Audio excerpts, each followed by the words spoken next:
Cowboys and country music are a natural combination, and we recently met a man who's making a living at both professions. Russell Nemitz introduces us to a Virginia cattleman who is in tune both with raising cattle and playing music. So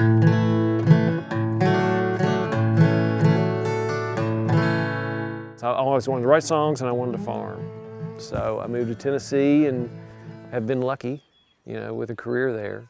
And then was always planning on moving back. My folks still live in the house right there. And he farmed this until about he was 83. Did it. And then just couldn't really do it anymore. So we moved back here with the idea that I could do what I did from anywhere, right? The businesses are not dissimilar in that you're never gonna get rich. You invest all your money back into your businesses and you're more supporting your lifestyle than you are anything. It's a rainy morning in the Shenandoah Valley as Scott Miller gets his chores done. His love for the valley and his farm is obvious, and on this morning, even the weather can't dampen Scott's spirits. It is awesome because I put down my fertilizer last week, so I'm looking like a genius. And plus, we've been dry as we can be. This valley, its soil, its grass is an ideal place for cattle and has been. It was the breadbasket of the South in the Civil War, but that was mostly wheat, and everything around here was wheat. But as it switched over to cattle, this central location, everybody brought their cattle here. So it's just good grass and good grazing, and you can do it with low impact and a lot of cows per acre. Although Scott is currently dressed for farm chores, soon he'll shed the coveralls and be on stage performing his music live at the Hamilton in downtown Washington, D.C. His work boots, though, will stay on as he plays. I used to always joke in Nashville, I was like, I'm the only guy down here that has actual cow flop on his boots, And I don't think anybody believed me. I get up here, I'll feed the bulls, check everything. Right now, of course, we're calving, so there's always that to deal with. There's always something that's got to be done. And I can get out of here probably about 10:30 or whatever, get back to the house, pack up. I can drive up, do that show, and then be back here early Sunday morning to repeat the process. Before returning to the farm, Scott built a career as a singer and songwriter, recording critically acclaimed albums and playing as many as 200 shows a year across the country and even in Europe. Now he's back home, but still writing and playing music. He's one man with two full-time jobs that can sometimes be tough to keep in tune. I see that all the time in interviews. They're like, Scott Miller, gentleman farmer. It's like, no. Gentleman farmer, somebody else does their work, right? No, this is me doing this. This past summer, we built a lot of cross fencing, and I built an alley through the woods behind you there so I can move these cattle from the back pasture and move them up here all by myself. The only problem with that is that nobody can see me do it. It's so awesome. But because before I'd have to call neighbors and get 4 or 5 people, and it almost was a 2-day process to get them back through the woods up here to this and then to get them in.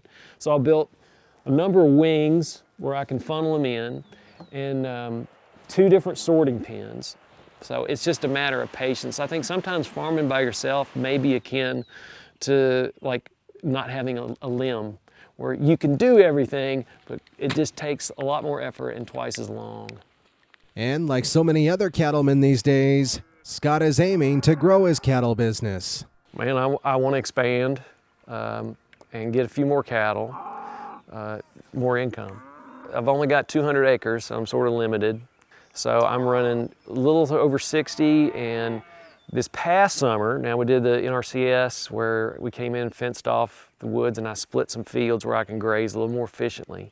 So I'm hoping I can add another 10 or 15. So that's sort of, still trying to find that balance. During a break from chores, Scott picks up his guitar in front of the bullpen. His music often reflects his love of the farm and the history of his home area. Dear Sarah, I'm stuck on a train bound for Richmond. We marched down from Kernstown. You write what you know, and of course it's in me.